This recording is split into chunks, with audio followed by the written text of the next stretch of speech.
பிடிச்சி சகோதரிகள் ஊழியக்காரர்கள் அவங்க கரங்களை பிடிச்சி ஊழியக்காரர்கள் பிடிச்சி ஒரு நிமிஷம்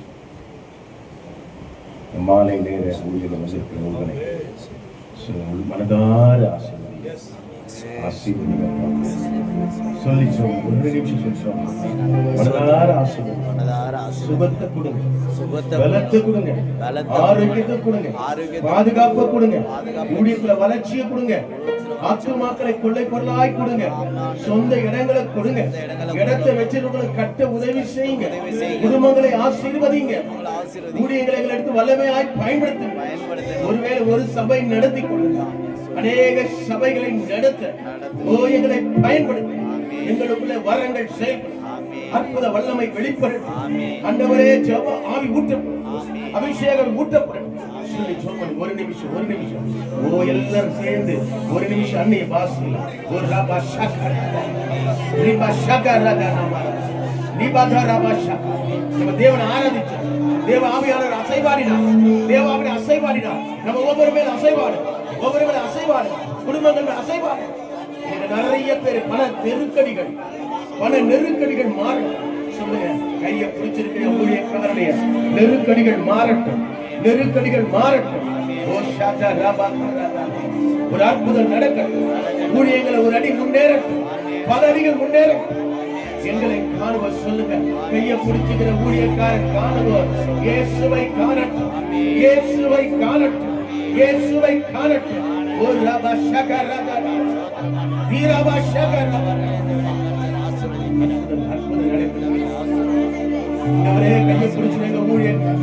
கையை பிடிச்சிருங்க ஊழியக்காரர்கள். ஆண்டவரே கரை இணையட்டையா, அநேக பிசாசுகள் ஓடட்டும். தீர்க்கதரிசன வல்லமையால் நிரம்பும், ஆவியை பகிர்ந்து மேற்கொண்ட வல்லமை அபிஷேகத்தால் நிரம்பும்.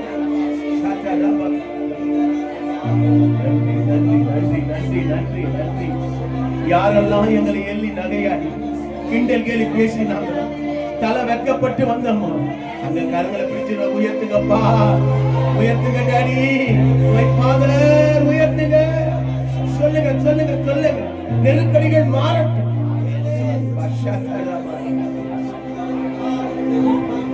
தலைக்கு மேல ரெண்டு கையை கட்டி கர்த்தரை மகிமைப்படுத்தும். ஓ, கர்த்தர் நல்லவர். இப்பொழுதே ஒரு வல்லமை இறங்குறதுக்காக நன்றி.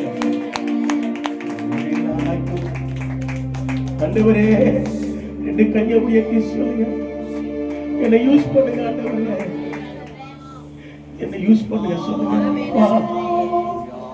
ஓடி அலைஞ்சது போதும், அங்கங்க போய் உட்கார்ந்தது போல என்னை யூஸ் பண்ணுங்க சொல்லுங்க. என்னை யூஸ் பண்ணுங்கப்பா, என்னை யூஸ் பண்ணுங்க ஆண்டவரே. எங்க ஊழியக்காரர்களை யூஸ் பண்ணுங்க.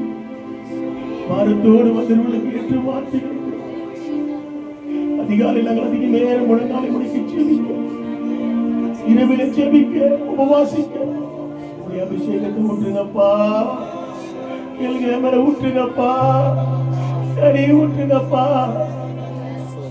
மனிதன் நம்பாது எங்களை நீங்க நம்பினீங்களே, அந்த ஊழியத்தை உண்மை உத்தமமாய் செய்ய எங்களை பயன்படுத்துங்கப்பா. சொல்லுங்க, என்ன பயன்படுத்துங்கப்பா.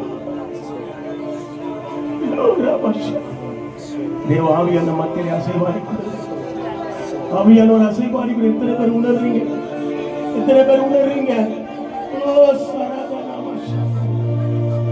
நன்றி அப்பா, நன்றி தகப்பனே. எல்லாவற்றையும் ஒப்புக்கொடுத்து ஜெபிக்கிறோம். அந்த ஊழியர்கள், வராத ஊழியர்கள் அனைவரையும் ஆசீர்வதியும் இயேசுவின் நாமத்தில் பிதாவே. கரங்களை தட்டி கர்த்தரை உட்காருவோம். நேரம் கடந்து போவதனால நாம் மற்ற காரியங்களை கடைசியில் பார்ப்போம். இப்பொழுது அருமையாக நமக்காக ஒரு 7 மணிக்கெல்லாம் கொடுக்கணும்னு நினச்சிருந்தேன். அதனால் தேவன் என்ன நினைக்கிறாரோ அதுதான் நடக்கும். எத்தனை பேர் ஆமேன்னு சொல்கிறீங்க? அல்லேலூயா. இப்பொழுது நம்முடைய அழைப்புக்கு இணங்கி போன ஆண்டு அவர் வந்தார். நானும் அருமையான ஊழியர் டேனியல் ஐயாவும் சந்திக்கும் பொழுது உடனே வருகிறேன் என்று சொன்னார். நம்ம மேலே ஒரு அன்புள்ளவர். ரொம்ப நன்றி ஐயா, சோத்திரம். அல்லேலூயா. நம்முடைய ஊழியர்கள் அனைவரும் சார்புக்காக அவருக்கு நான் உள்ளத்தினால் நன்றி செலுத்துகிறேன். ஸ்தோத்திரம். இப்பொழுது நாம் செய்திக்காக ஸ்தோத்திரம். யார் இங்கே ஜெபம் பண்ணல? இது வரைக்கும் வந்து யாரா ஜெபம் பண்ணலையா? ஜெபம் பண்ணல. ஐயா வாங்க, செய்திக்காக ஜெபம் பண்ணுங்க. ஒரு சுருக்கமாக ஒரு நிமிஷம்.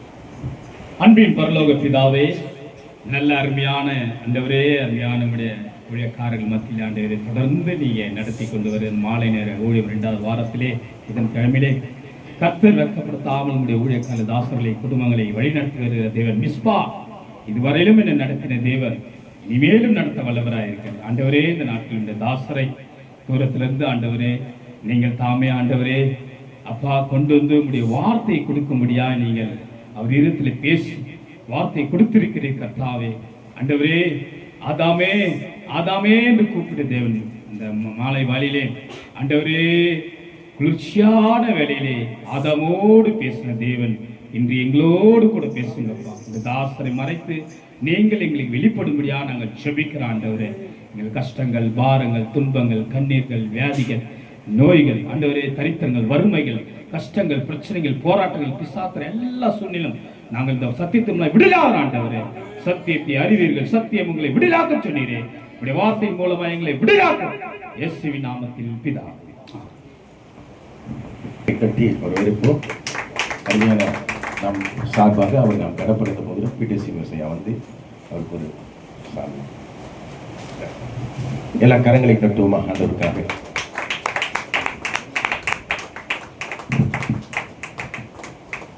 நல்ல கை தட்டுவோமே.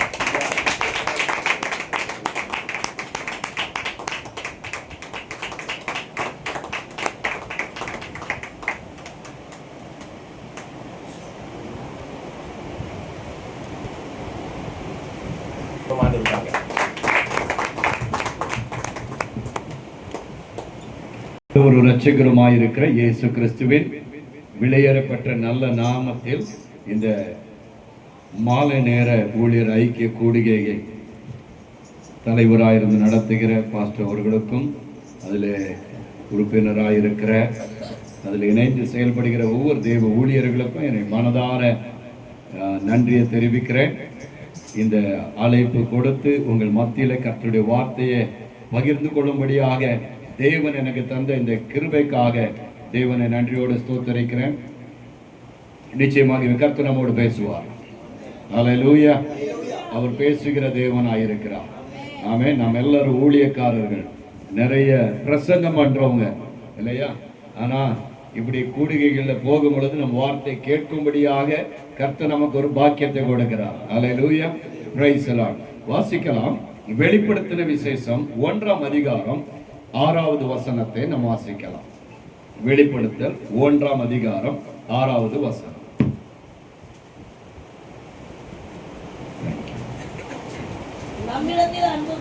நம்மிடத்தில் அன்பு கூர்ந்து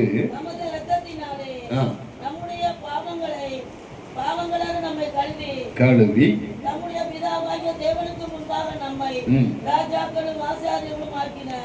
அவருக்கு மகிமையும் வல்லமையும் என்றென்றைக்கும் உண்டாயிருப்பதாக. ஆமென். ஆமென். ஆமென். நாம் ஜெபித்திருக்கிறோம். அந்த ஜெப சிந்தையோடு கர்த்தருடைய வார்த்தையை கேட்போம். பரிசுத்த ஆவியானவர் நம்மோடு இடைபடுவாராக. இந்த வசனத்தில் நாம் பார்க்கும் பொழுது ஆண்டவர் சொல்லுகிறார், தம்முடைய பிதாவாகிய தேவனுக்கு முன்பாக நம்மை ராஜாக்களும் ஆசாரியர்களுமாய் இருக்கும்படியாக நம்மை பிரித்தெடுத்திருக்கிறார். நம்ம எல்லாரும் இங்கு கூடியிருக்கிற நாம் யாவரும் ஆசாரியர்களாக இருக்கிறோம். அல்லேலூயா. அதே நேரத்தில் வசனம் சொல்லுகிறது ராஜாக்களாய் இருக்கிறோம். அந்த 2 அபிஷேகத்தையும் கர்த்தர் நம்ம மேல் வைக்கிறார். இந்த 2 காரியத்தை பார்க்கும் பொழுது இந்த சிவில் வேர்ல்டு ஆளுகை செய்யும்படியாக ஒரு அபிஷேகம், அதற்கு ராஜாவின் அபிஷேகத்தை கொடுக்கிறார். அதே நேரத்தில் இந்த ஸ்பிரிச்சுவல் வேர்ல்டு ஆவிக்குரிய உலகத்தை ஆளுகை செய்யும்படியாக ஆசாரிய அந்த அழைப்பை கொடுத்து கர்த்தர் உங்களை என்னையும் இந்த உலகத்தில் பிரித்தெடுத்து இந்த கனமான ஊழியத்தை நம்மேல் வைத்திருக்கிறபடியால் அவருக்கென்று இந்நாள் வரைக்கும் நாம் ஓடிக்கொண்டிருக்கிறோம். அல்லேலூயா. ஆமென். இது நாம தெரிந்து கொண்டது அல்ல, இது தேவனிடத்திலிருந்து பெற்றதான கனமான ஊழியமாயிருக்கிறது. அதனாலதான் வசனத்துல பார்க்கும் பொழுது ஆரோனை போல அழைக்கப்படாவிட்டால் ஒருவனும் இந்த கனமான ஊழியத்திற்கு வர முடியாது. தேவன் நம்மை பிரித்து எடுத்திருக்கிறார், நம்மை அழைத்திருக்கிறார். என்ன ஆரோனை போல அழைப்பது என்றால் என்ன? ஆரோனை போல அழைக்காவிட்டால் இந்த ஊழியத்துல நாம் நிற்க முடியாது என்று சொல்லப்பட்டிருக்கிறது. அப்படி என்றால் ஆரோனை போல அழைக்கப்படுகிறதான ஊழியம் மிக பயங்கரமான ஊழியம், அது மிகவும் கடினமான ஊழியம். அந்த அழைப்பு வேறு, ஆரோனுக்கு கொடுக்கப்பட்ட அழைப்பு வேறு, உங்களுக்கும் எனக்கும் கொடுக்கப்பட்ட அழைப்பு வேறு, டோட்டலி டிஃபரெண்ட். ஆரோனுடைய அழைப்பின்படியே நீங்களும் நானும் ஊழியம் செய்வோம் என்றால் அது முடியாத காரியமாயிருக்கிறது. ஆனால் நீங்களும் நானும் எப்படி அழைக்கப்பட்டிருக்கிறோம் என்றால் வேதம் சொல்லுகிறது, மெல்கிசேதேக்கின் முறைமையின்படி கர்த்தர் உங்களை என்னையும் பிரித்தெடுத்திருக்கிறார். அல்லேலூயா. அப்ப ஆரோனுடைய ஊழியத்திற்கும் மெல்கிசேதேக்கினுடைய ஊழியத்திற்கும் ரொம்ப வித்தியாசம் இருக்கிறது. என்ன வித்தியாசம் அப்படின்னா, ஆரோன் அழைக்கப்படும் பொழுது ஒரு குறிப்பிட்ட இனத்திற்காக அழைக்கப்பட்டான், ஒரு குறிப்பிட்ட கோத்திரத்திலிருந்து தெரிந்து கொள்ளப்பட்டான். லேவி கோத்திரத்திலிருந்து தெரிந்து கொள்ளப்பட்டவன் தான் ஆரோன். அப்ப அந்த ஊழியத்திற்கு யார் மட்டும்தான் வர முடியும்? லேவி கோத்திரத்திலிருந்து பிறந்தவர்கள் மாத்திரமே வர முடியும். ஆனால் இன்றைக்கு நீங்களும் நானும் லேவி கோத்திரம் கிடையாது. ஆனால் கர்த்தர் இந்த கனமான ஊழியத்தை கொடுத்திருக்கிறார். அல்லேலூயா. அடுத்து லேவி கோத்திரத்திலிருந்து வந்திருக்கிற இந்த லேவியன் ஆகிய ஆரோன் எல்லாருக்காக ஜெபிக்க முடியாது, எல்லாருக்காக பலி செலுத்த முடியாது. யூதர்களுக்கு மாத்திரமே அவர்கள் பலி செலுத்த முடியும், அவர்களுக்கு மாத்திரமே பரிந்து பேச முடியும். ஆனால் இன்றைக்கு முழு உலகத்திற்காகவும் பரிந்து பேசுகிறதான இந்த பாக்கியத்தை கர்த்தர் உங்களுக்கு எனக்கும் கொடுத்திருக்கிறாருன்னா நாம் மெல்கிசேதேக்கின் முறைமையின்படி அழைக்கப்பட்டிருக்கிறோம். அல்லேலூயா. மெல்கிசேதேக்கின் முறைமை இதுதான் ஆண்டவராகிய இயேசு கிறிஸ்து அவர் மேல் வைக்கப்பட்ட அபிஷேகம் என்னன்னு சொன்னா மெல்கிசேதேக்கின் முறைமை. அதாவது இப்ப நான் திரும்ப அதை சொல்றேன். லேவி கோத்திரத்திலிருந்து பிறந்தவன் மாத்திரமே அவன் ஊழியம் செய்ய முடியும், அவன் ஆசாரியனாய் இருக்க முடியும். அவன் லேவியனாய் இருந்து எல்லாருக்கும், அதாவது யூதர்களுக்கு மாத்திரமே பலி செலுத்த முடியும். அவர்களுக்காக மாத்திரமே மகா பிரதான அந்த மகா பிரதான ஸ்தலத்திற்குள்ளே, பரிசுத்த ஸ்தலத்திற்குள்ளே நுழைந்து தேவனோடு அவர்களுக்காக பரிந்து பேச முடியும். வேற யாருமே போக முடியாது. 12 கோத்திரம் இருக்கிறது. இந்த 12 கோத்திரத்துல மற்ற எந்த கோத்திரத்தாலும் உள்ள போக முடியாது. லேவி கோத்திரத்துல பிறந்தவர்கள், அதிலும் விசேஷமாய் பிரதான ஆசாரியனுடைய சீட்டை பெற்றவர்கள் மாத்திரம்தான் உள்ள பிரவேசிக்க முடியும். அதுதான் லேவி கோத்திரத்தினுடைய ஒரு அழைப்பு. ஆனால் இயேசு கிறிஸ்துவை பார்க்கும் பொழுது அவர் லேவி கோத்திரத்தில் பிறந்தவர் அல்ல, அவர் யூதா கோத்திரத்தில் பிறந்தவர். ஆனால் நீங்களும் நானும், அல்லது நம்மேல் வைத்திருக்கிற அந்த அபிஷேகம் இயேசு கிறிஸ்துவின் மேல் இருந்த அந்த மெல்கிசேதேக்கின் அழைக்கப்பட்ட அந்த முறைமையின் அபிஷேகத்தை கர்த்தர் உங்களுக்கும் எனக்கும் வைத்திருக்கிறார். அல்லேலூயா. அதனாலதான் யூதர்கள் இயேசுவை ஏற்றுக்கொள்ளவில்லை. ஏனென்றால் லேவி கோத்திரத்திலிருந்து வந்தவர்கள் மாத்திரமே ஊழியம் செய்ய முடியும், அவர்கள் மாத்திரமே அந்த பிரதான மகா பிரதான அந்த பரிசுத்த ஸ்தலத்திற்குள்ள பிரவேசிக்க முடியும், மற்ற யாரும் போக முடியாது.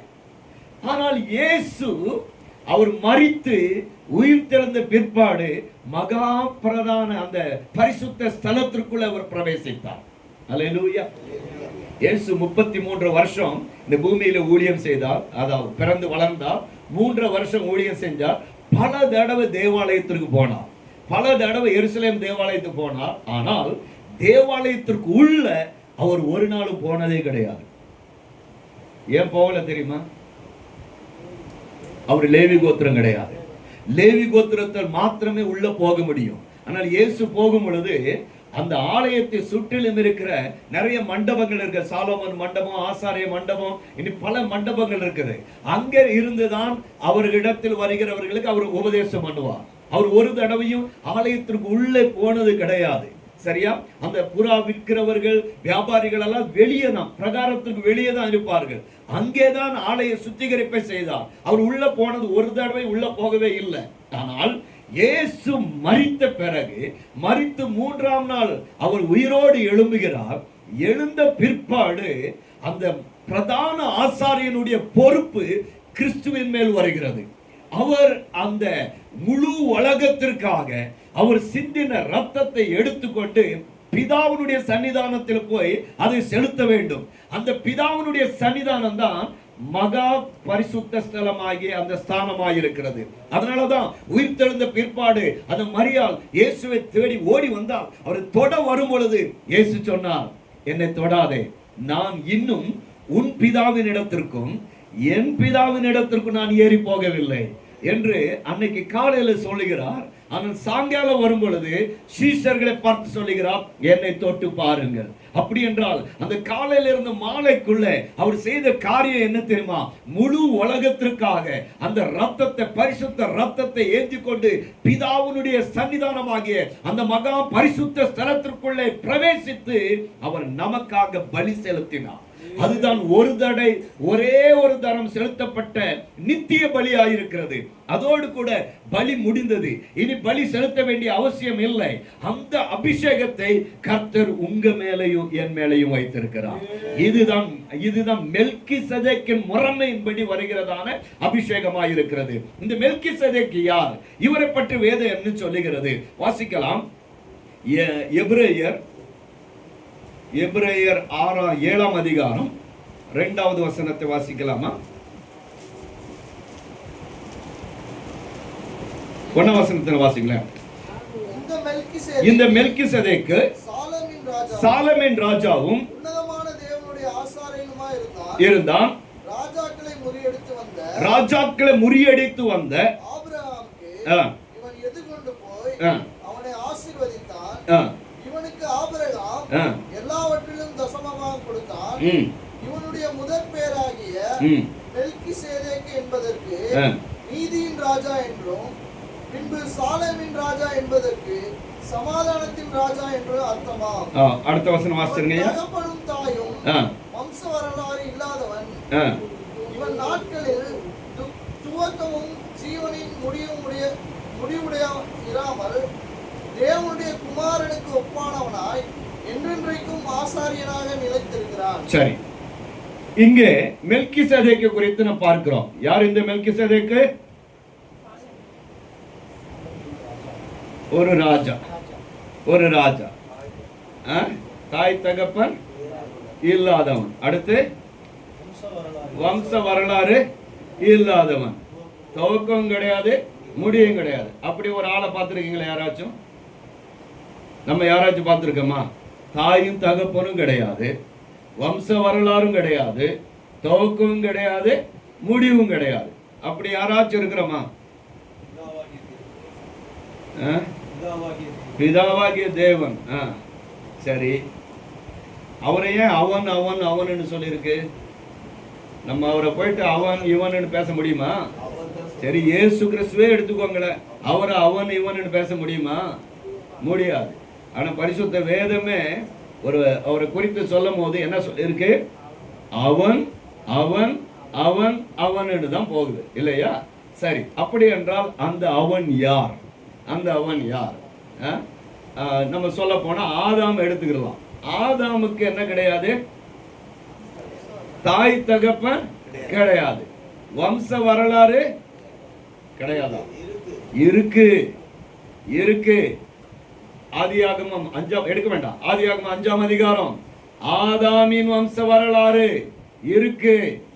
லூக்கா 3ஆம் அதிகாரம் ஆதாமின் வம்ச வரலாறு இருக்கு. மத்தேயு 1ஆம் அதிகாரம் ஆதாமின் வம்ச வரலாறு இருக்கு. அப்ப இது யார் கிடையாது? ஆதாம் கிடையாது. ஆதாமுக்கு துவக்கம் இருக்கா? முடிவு இருக்கா?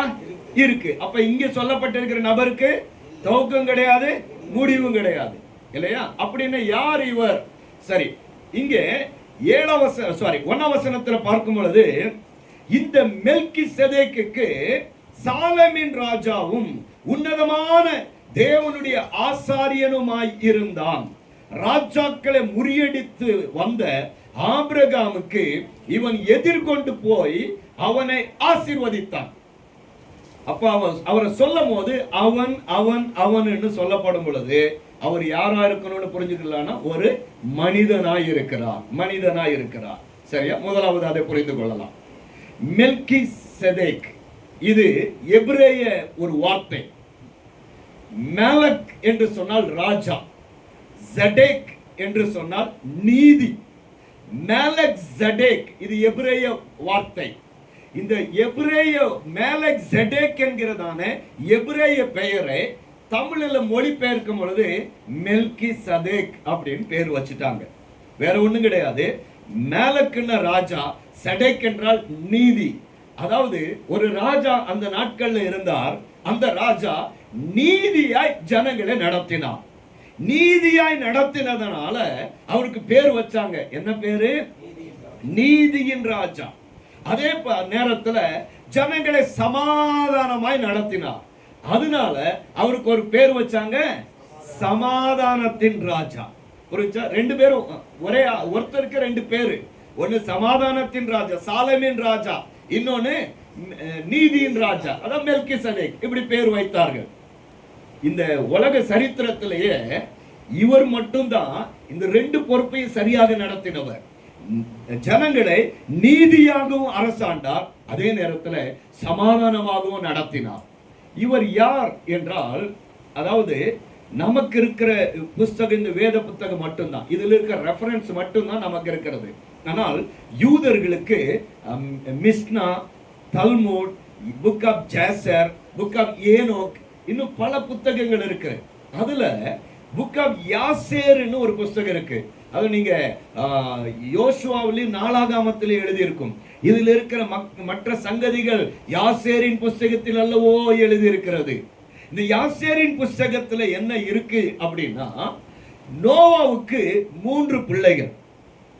அந்த 3 பிள்ளைகள் பேர் என்ன? சேம், காம், யாப்பேத். இதுல யார் மூத்தவரு? யாப்பேத். அடுத்து காம், கடைசியில சேம். Very good. நிறைய இடத்துல வந்து தவறாவே சொல்லுவாங்க. அதாவது சொல்றதுக்கு நல்ல அப்படி ஃப்ளோவா இருக்குது இல்லையா? சேம், காம், யாப்பேத். மத்தேயு, மார்க், லூக்கா, யோவான் அப்படின்னு சொல்ற மாதிரி சேம், காம், யாப்பேத்னு சொல்றதுக்கு நல்லா இருக்குது இல்லையா? ஆனா மத்தேயு, மார்க், லூக்கா, யோவான் எந்த புத்தகம் முதல்ல எழுதப்பட்டது? மார்க் சுவிசேஷம் முதலாவது எழுதப்பட்டது. ஆனா முதலாவது இங்கே வைக்கும் பொழுது மத்தேயு வைக்கப்பட்டிருக்கிறது. அதே போல இங்கே சேம், காம், யாப்பேத் என்று சொன்னாலும் சேம் மூன்றாவது நபர் தான், மூன்றாவது பிள்ளை தான் சேம். இந்த நோவாவுடைய 3வது மகன் சேம், இவன் மற்ற 2 பிள்ளைகளை பார்க்கலும் விசேஷமானவன். இந்த மற்ற 2 பிள்ளைகளை பார்க்கலும் கர்த்தருடைய கண்களில் இரக்கம் பெற்றவன். தகப்பனால் சத்தியத்தின்படி வளர்க்கப்பட்ட மகன் யார் என்றால் சேம். இந்த சேம் வருகிற நாட்களில அவனுடைய ஜீவியம் பரிசுத்தமாக இருந்தது. அவன் வளர வளர எல்லாருக்கும் பிரியமான மகனாக அவன் வளர ஆரம்பித்தான்.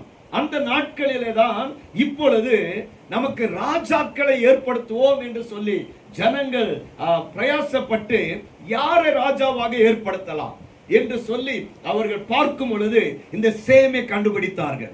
இந்த சேம் அவன் நீதி உள்ள மனுஷனாயிருந்தான். அதே நேரத்தில் எல்லாரோடும் சகஜமாகவும் சமாதானமாகவும் பழகுகிற ஒரு மனுஷனாக இருந்தான். ஆகையால் எல்லாரும் அவனை ராஜாவாக ஆக்கினார்கள். அவனுடைய பெயர் தான் மேலக். வேற ஒண்ணும் இல்ல, மேலக்குன்னா ராஜா. முதல் அவனை ராஜாவாக மாற்றினார்கள். இதெல்லாம் யாசேரின் புஸ்தகத்தில் இருக்கிறது.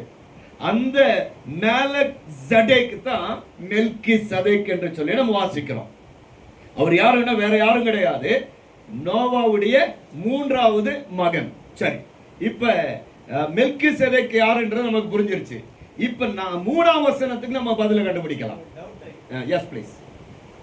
இல்ல உட்கார்ந்து இவர் வந்து வம்ச வரலாறு இல்ல. அதுதான் சொல்ல வரேன். இப்ப 3வது வசனத்துக்கு வரேன். துவக்க முடிவு இல்லாத. அதுதான் இப்ப நம்ம 3வது வசனத்துல இப்ப நான் என்ன சொன்னேன்னா மெல்கிசேதேக் யாருன்றத சொல்லிட்டேன். இப்ப 3ஆம் வசனத்துக்கு நீங்க கேள்வி கேட்கறீங்க இல்லையா, அதுக்கு அந்த கேள்விக்கு தான் இப்ப வர்றேன்னு சொல்றேன். நீங்க முந்திக்கிட்டீங்க, வேற ஒண்ணும் இல்ல. ஓகே, இப்ப இங்க வரலாம். இப்ப உங்க கேள்விக்கு பதில் சொல்றேன். சரி, இப்ப 3ஆம் வசனத்தை வாசிங்க. இவன் தகப்பனும் தாயும் வம்ச வரலாறு இல்லாதவன். அப்படின்னா இதை வாசிக்கும் போது இவன் இவன் அப்படி வாசிக்க கூடாது. இவன் தகப்பனும் தாயும் அங்க எப்படி வரணும் அப்படின்னா, இவனுடைய தகப்பனும் தாயும் வம்ச வரலாறு இல்லாதவன் அப்படின்னு வரணும். என்ன அப்படின்னா, நம்ம எல்லாருக்கும் ஒரு வம்ச வரலாறு இருக்கு. நம்ம இங்க இருக்கிற எல்லா ஊழியக்காரர்களுக்கும் ஒரு வம்ச வரலாறு இருக்கு. ஆனா இந்த சேமை குறித்து, அதாவது இந்த உலகத்தில் இருக்க எல்லா ராஜாக்களுக்கும் ஒரு ஹிஸ்டரி இருக்குது. ஒரு ஒரு அவங்கள பற்றி புஸ்தகங்கள்ல எழுதி இருக்கும். ஆனால் இந்த சேமை பற்றி வாசிக்கும் பொழுது அவன் என்ன வம்ச வரலாறு அப்படின்னா, இப்ப நான் சொல்றேனே, இப்ப நம்ம எல்லாருக்கும் ஊழியக்காரர்கள் எல்லாருக்கும் தெரியும்,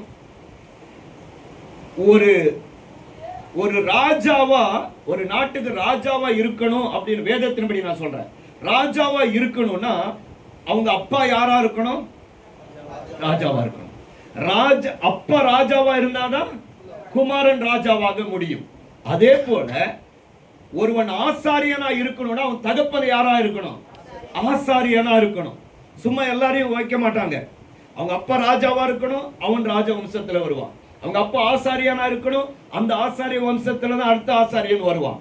ஆனால் இங்கே மெல்கிசேதேக்கு, அதாவது ஷேமை குறித்து சொல்லும் போது, ஷேமுடைய தகப்பனும் தாயும் வம்ச வரலாறு இல்லாதவர்கள். அப்படின்னா எப்ப பிறந்தாங்க எப்ப செத்தாங்க அது அந்த இது இல்ல.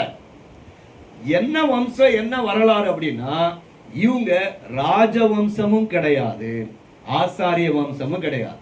நோவா ராஜாவா ஆசாரியனா இல்ல. அப்ப சேமுடைய தகப்பன் ராஜவம்சமும் கிடையாது, ஆசாரிய வம்சமும் கிடையாது. ஆனா சேம் என்னவா மாறுகிறாரு? ராஜாவாக மாறுகிறார். ஓகே. இரண்டாவது, இவன் நாட்களின் துவக்கமும் ஜீவனின் முடிவு உடையவனாய் இராமல். அப்படின்னா ஒவ்வொரு மனுஷன் அல்லது ராஜாக்கள் ஒவ்வொரு தேசத்தை ஆளும் பொழுது எப்ப துவங்கினாங்க, எப்ப அந்த சிங்காசனத்துல ஆளுகைக்கு வந்தாங்க, எப்ப அவங்க ஆளுகை முடியுது அப்படின்றதுக்கு எல்லாத்துக்கும் ரெக்கார்டு இருக்குது. ஆரம்பத்துல இருந்து இங்க பார்த்தீங்க எல்லாத்துக்கும் ரெக்கார்டு இருக்குது. ஆனா இந்த சேவுக்கு மட்டும் அவர் ராஜாவா இருந்தார் அப்படின்ற ஒரு ரெக்கார்டு தவிர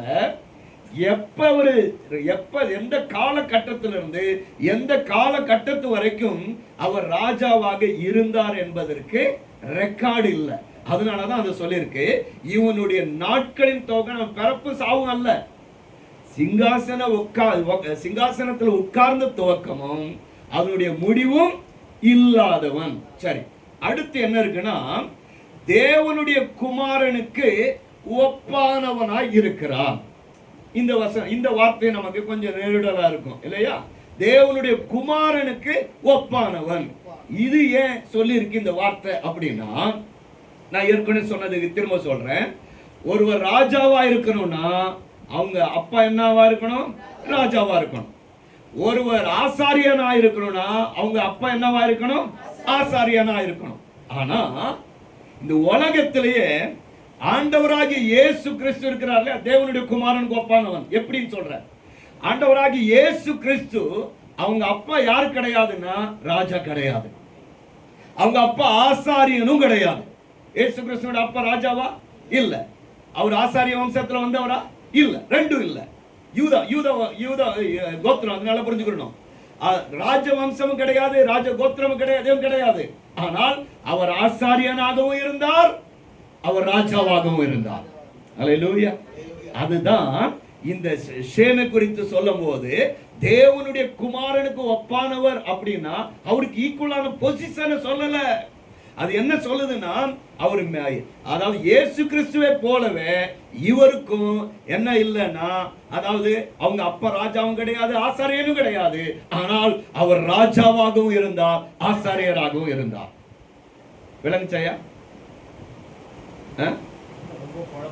குழப்பமா இருக்குது. சரி, கொஞ்சம் ஆராய்ச்சி பண்ணுங்க, பதில் கிடைச்சிடும்.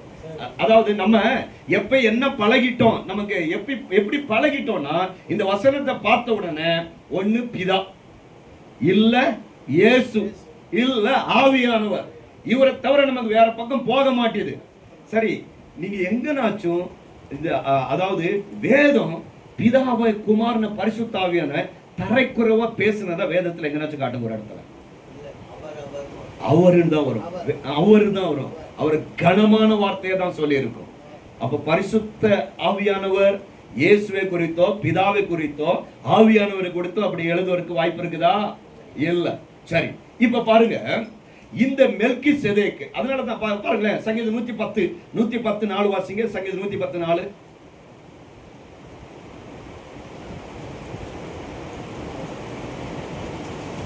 நீர் மெல்கிசேதேக்கின் முறைமையின்படி என்றென்றைக்கும் ஆசாரியாக இருக்கிறீர் என்று கர்த்தர் ஆணையிட்டார். மனம் மாறாமலும் இருப்பார். அப்ப மெல்கிசேதேக்கு எப்படி அந்த ஆசாரியத்துவத்தை பெற்றுக்கொண்டாரோ, எப்படி அந்த ராஜரீகத்தை பெற்றுக்கொண்டாரோ, அதே போல இயேசுவுக்கு தீர்க்க தரிசனமாய் சொல்லப்படும் பொழுது இயேசுவும் அதே போல ஆசாரியவராகவும் ராஜாவாகவும் இருப்பார் என்று சொல்லி அவரை குறித்து சொல்லி இருக்கு. சரி, நீங்க எவ்வளவுதான் ஆராய்ச்சி பண்ணினாலும் ஆராய்ச்சியின் முடிவுல இங்கதான் வந்தாகணும். அதாவது இந்த உலகத்துல சரித்திரத்துல 3 பேர் மட்டும்தான் ராஜாவாகவும் ஆசாரியராகவும் இருந்திருக்கிறாங்க. ஒன்னு சேம், ராஜாவாகவும் இருந்தார், ஆசாரியராகவும் இருந்தார். இரண்டாவது இயேசு கிறிஸ்து ராஜாவாகவும் இருந்தார், ஆசாரியராகவும் இருந்தார். வேற யாருமே கிடையாது. எத்தனையோ ராஜாக்கள் வந்தாங்க, எத்தனையோ ஆசாரியர்கள் வந்தாங்க. ராஜாக்கள் ராஜாவின் பணியை மட்டும்தான் செய்ய வேண்டும், ஆசாரியர்கள் ஆசாரிய பணியை மட்டும்தான் செய்ய வேண்டும். ஆனால் இயேசு கிறிஸ்து ராஜாவாகவும் இருந்தார், ஆசாரியராகவும் இருந்தார். மூணாவது நபர் யாரு?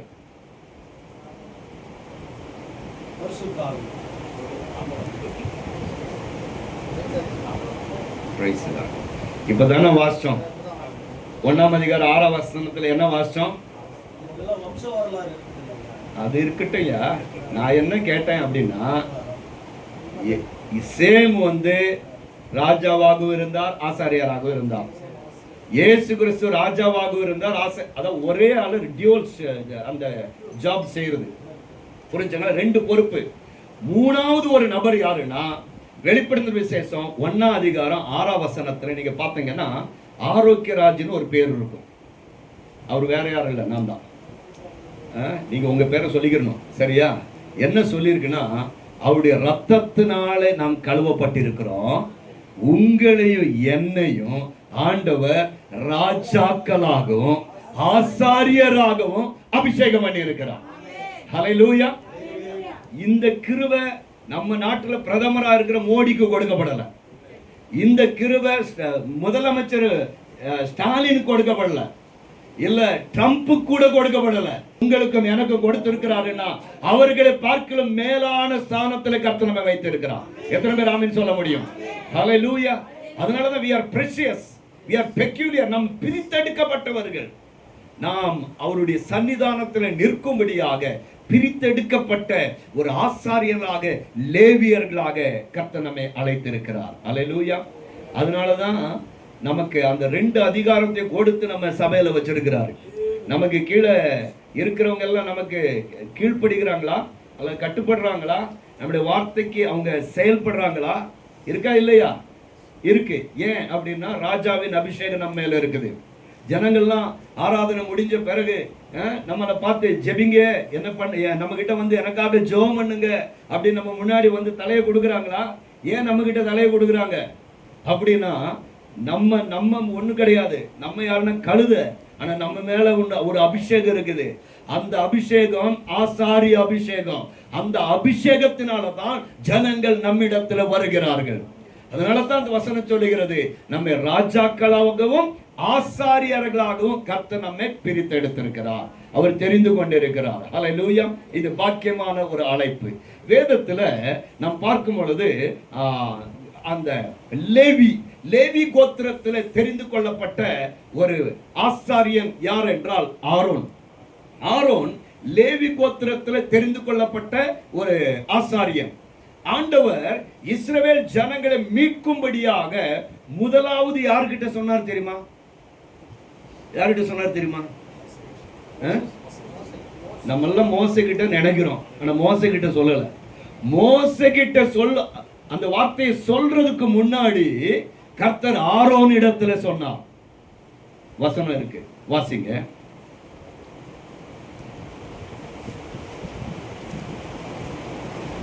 யாத்ராகமம் 4ஆம் அதிகாரம், யாத்ராகமம் 4ஆம் அதிகாரம் 14 இருந்து 16 வசனம் வரைக்கும்.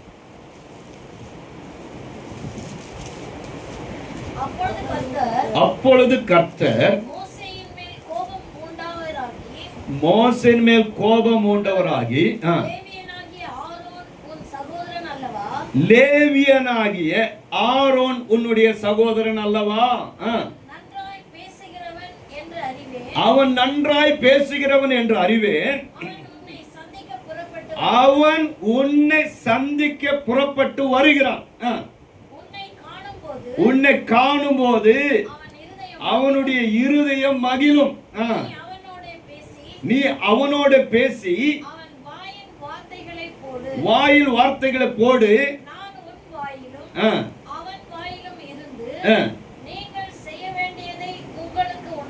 உணர்த்துவேன், பேசுவான்,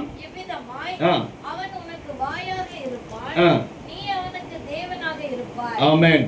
கவனிங்க, இப்ப கர்த்தர் மோசேயின் இடத்துல பேசிக் கொண்டிருக்கிறார். அந்த முச்செடி சம்பவம் பேசிக்கொண்டு இருக்கும் பொழுது மோசே பல காரியங்களை சொல்லி, ஆண்டவரே என்னை விட்டுருங்க, நான் ஏற்கனவே 40 வருஷம் அடி வாங்கி நொந்து நூலாய் தான் இப்படி வந்து இருக்கிறேன், இப்ப எனக்கு பேச்சும் போச்சு, எனக்கு மூச்சும் போச்சு, இனிமே ஒண்ணும் பண்ண முடியாது, என்னை விட்டுருங்க அப்படின்னு சொல்லிக்கிட்டு இருக்கும் போது ஆண்டவர் சொல்றாரு, ஆரோன், லேவி கோத்திரத்தானாகிய ஆரோன் உன்னுடைய சகோதரன் அல்லவா, அவன் இப்பொழுது உன்னை சந்திக்கும்படியாக வந்து கொண்டிருக்கிறான்.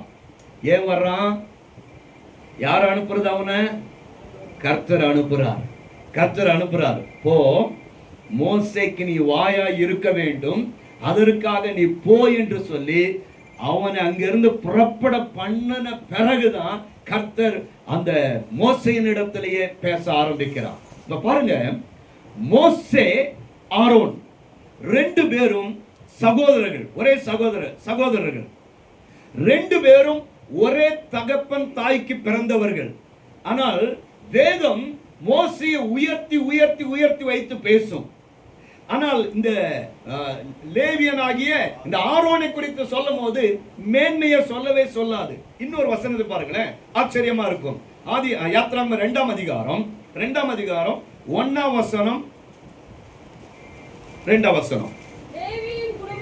லேவியின் குடும்பத்தாரில்